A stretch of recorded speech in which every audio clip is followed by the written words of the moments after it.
everyone, it's Jack from Cultaholic back again, this time to talk about Crown Jewel 2022. First and foremost, a big thank you to everybody who watched our live stream reactions and donated to a very good cause indeed. 100% of the proceeds from that stream will be going to charity. So thank you very much, everybody. Now, on to the action at hand. Lots of big matches to discuss, of course, from Brock Lesnar versus Bobby Lashley to Bayley versus Bianca Belair to, of course, the small matter of Roman Reigns versus Logan Paul for the undisputed WWE Universal Championship. All that and more in this very video. So let's crack on. This is what happened at Crown Jewel 2022. Let's go.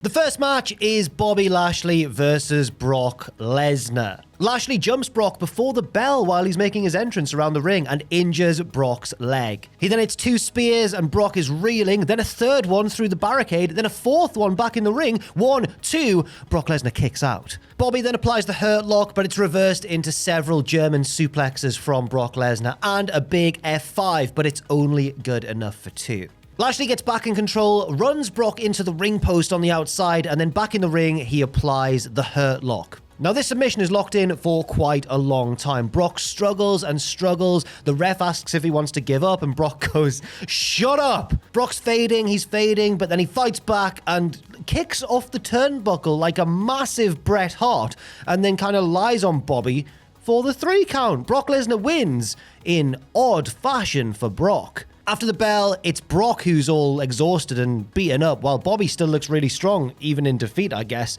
He reapplies the hurt lock after the bell and then lets go eventually, but this seems like a heel turn for Bobby Lashley, and Brock looks really sad. Oh. Next up, we have Damage Control trying to win back the tag team titles they only recently lost to the champions, Alexa Bliss and Asuka. We get a pre-entrance interview with the champions, which is temporarily interrupted by Bray Wyatt's spooky symbol appearing on a screen in the background, and it startles Bliss. She's like, oh, and then it disappears. Ooh, what does that mean?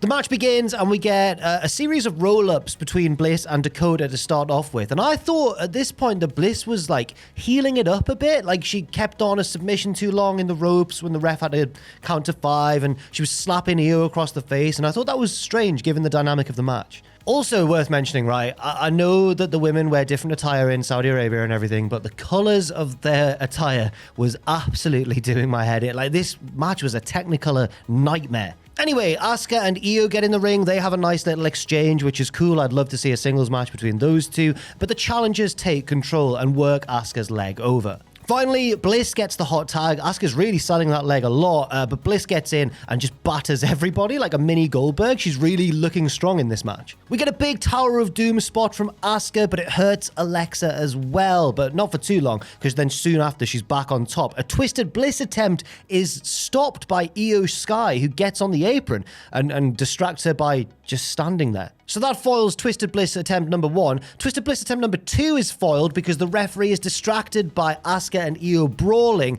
and that allows Nikki Cross to appear out of nowhere, attack Alexa Bliss, and cost the champions the match. Dakota Kai gets the pinfall, and Damage Control are women's tag team champions once again. Very interesting stuff here. Does this mean that Nikki is affiliated with Damage Control now? What's going on? I guess we'll have to wait and find out more on Monday Night Raw. Before the next match, we see Logan Paul arrive in the car park with his brother Jake and his annoying mates from his podcast, and he says, oh, I'm going to win in the main event. Anyway, the next match is Drew McIntyre versus Karrion Kross. It's a steel cage stipulation, of course, and I think it's meant to feel more intense at the start when they go at each other, but I think maybe it was a mistake having this match so soon after Lesnar versus Lashley, which did legitimately feel hard-hitting. But still, Karrion Kross takes control early on, grinding Drew's face and doing those kind of standard heel cage match tactics, but Drew gets occasional bursts of energy to get back into it, but Kross always survives and gets back in control. That's kind of the rhythm of this match. A cross jacket attempt from Kross is reversed into one from Drew. I guess maybe that's just a normal sleeper hold from Drew. But he builds up a head of steam from here, hits the Future Shock DDT, and sets up for the Claymore kick, but then Scarlett distracts Drew by just kind of standing there and shouting at him from outside the cage. It's really similar to how Io Sky distracted Bliss in the previous match when she was about to hit Twisted Bliss. So again, maybe one of those things where they've made a mistake by having this match so soon. Anyway, Karrion Kross gets the Cross jacket locked in, followed by the Cross hammer, and Drew's in trouble. Kross goes to leave over the top of the cage, but Drew stops him at the top and hits a massive superplex, probably the biggest and best spot of the night so far. Drew then goes to leave through the open door of the cage, but Scarlett hits him with the pepper spray. And pepper spray is one of the referees at ringside as well for no reason, which I found quite funny. Now Kross tries to leave through the door, but Drew dives over to him and cinches in an ankle lock, and then Drew goes to leave, so Scarlett locks the cage door, stopping him. Drew then climbs over the top, so she unlocks the door. Kross tries to crawl out of the door, but before he can get to the floor, Drew drops from the side of the cage down to the floor on the outside, and Drew McIntyre wins the match via escape, so I guess it keeps Kross slightly strong. But yeah, it was a fine match. I don't know if people are still on board with the feud, really. After another car park segment, this time with the Bloodline arriving, we get the 6-man tag team match between the Club, Gallows, Anderson, and AJ Styles, and the Judgment Day, Finn Balor, Damian Priest, and Dominic Mysterio, with Rhea Ripley at ringside. The start of this match is the Club working over Dom quite a lot, who's really ramping up this cowardly heel kind of character. He's begging off a lot, going, no, don't hit me, and then they hit him anyway. Then the Judgment Day take control. They work over Carl Anderson for a long time. He almost gets the hot tag to AJ Styles, but the Judgment Day run that old heel trick, pulling AJ off the apron. Gallows eventually gets the hot tag and runs kind of wild, and then goes for the Magic Killer with Anderson on Dom, but Dom avoids it, and then a little bit later almost gets the win with a cheeky little roll-up on Carl Anderson, who kicks out at 2. AJ gets the hot tag and runs wild, but Finn Balor avoids the Styles clash. Then it all breaks down with all 6 guys getting involved, all brawling with each other. And then 3 moves happen at once. 2 electric chair drops and a superplex all hit simultaneously, which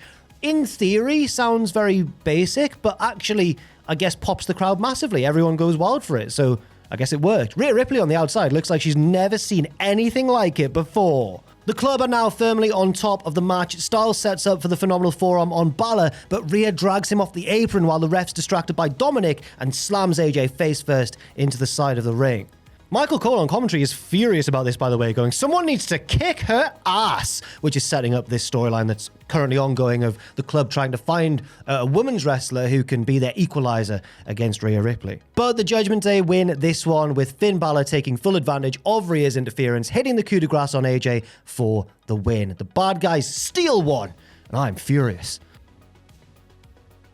Next up, we have the Battle of the Giants as Braun Strowman takes on Omos. There's a big stare down to start this one and a big test of strength. It's pure theater, you know, just old school wrestling. 2 massive guys trying to knock each other down, and sometimes that's all you need. Omos wins the test of strength kind of with a cheap shot and then starts to take control of the match. And honestly, I'm going to say this now. I think this is probably Omos's best showing in WWE so far. He's hitting some very impressive power slams on Braun Strowman. Obviously, they're not doing anything really technically difficult, but it's impressive, and he looks definitely more at ease with his movements in the ring than we've seen in the past. After a few big impressive slams, Braun works his way back into the match, and with a little bit of difficulty, because Omos is huge, he clotheslines him over the top rope to the outside. Braun goes for his signature run around the ring and knock them over move, but Omos instead knocks him down. They get back in the ring, but Braun retakes control, moving out of the way as Omos hits the corner and hitting a big running power slam. Very impressive indeed, and Braun Strowman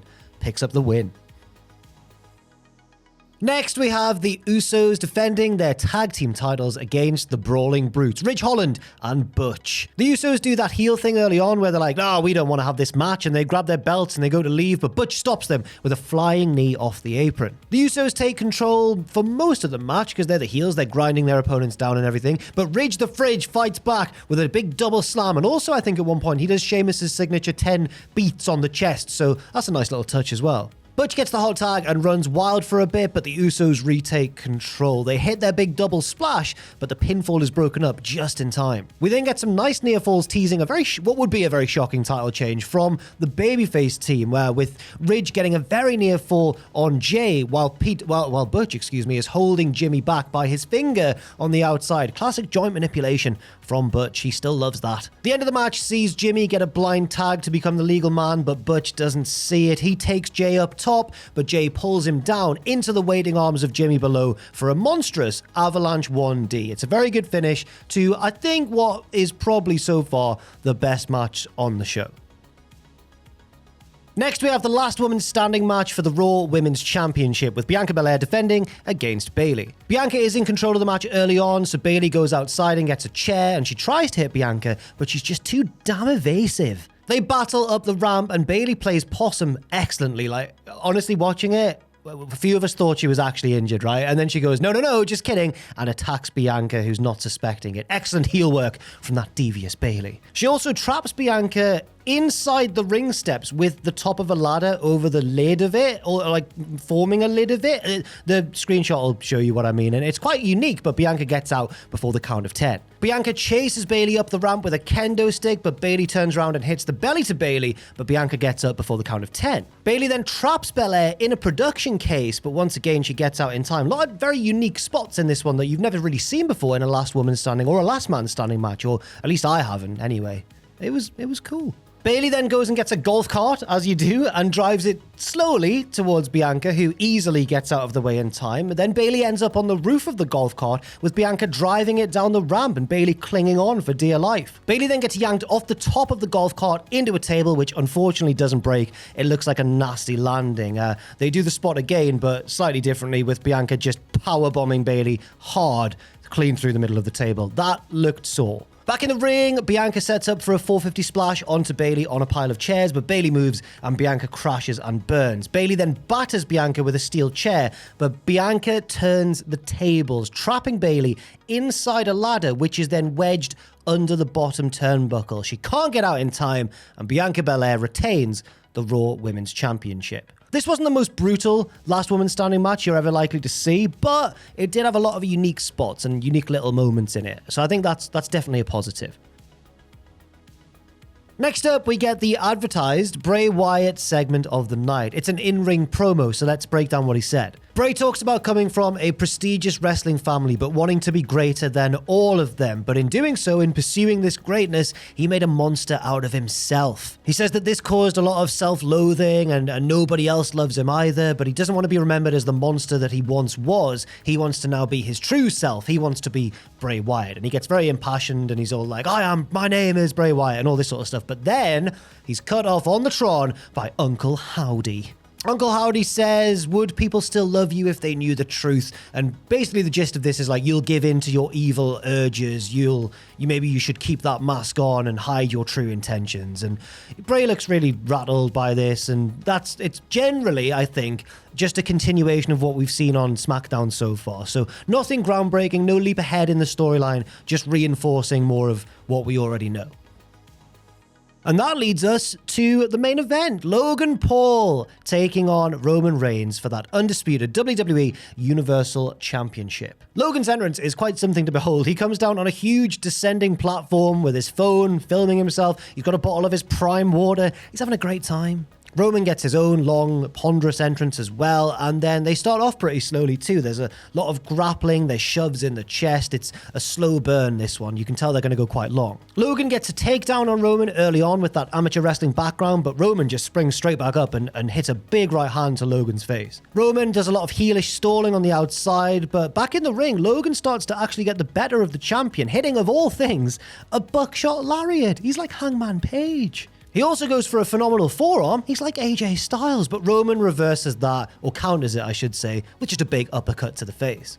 Reigns then gains control of the match and starts to grind Logan down. He holds him in a rest hold for quite a long time, but don't worry, we get a beautiful sweeping cinematic shot that lasts for about half a minute of just like the outside of the arena swooping into. It was a gorgeous piece of cinematography, let me tell you. Logan eventually fires up and hits a Superman punch. He then goes for Sweet Chin Music because he's been training with Shawn Michaels, but Roman counters that and hits a big Uranagi for 2. Logan fights back bravely though and starts to hit a series of right hands. The story in the build up to this has been that Logan's got metal pins in his hand, he's got serious knockout power, and he does hit a huge Superman punch for, I think it's fair to say, for a terrifying near fall. The reason I say terrifying is because imagine if Logan Paul was WWE Hey, views on this would have been really good, to be fair. Logan's fired up now. He goes to the outside. He sees his boys, his mates from like the YouTube.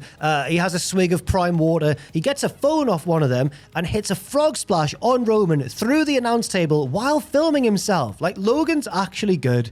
It's just weird to...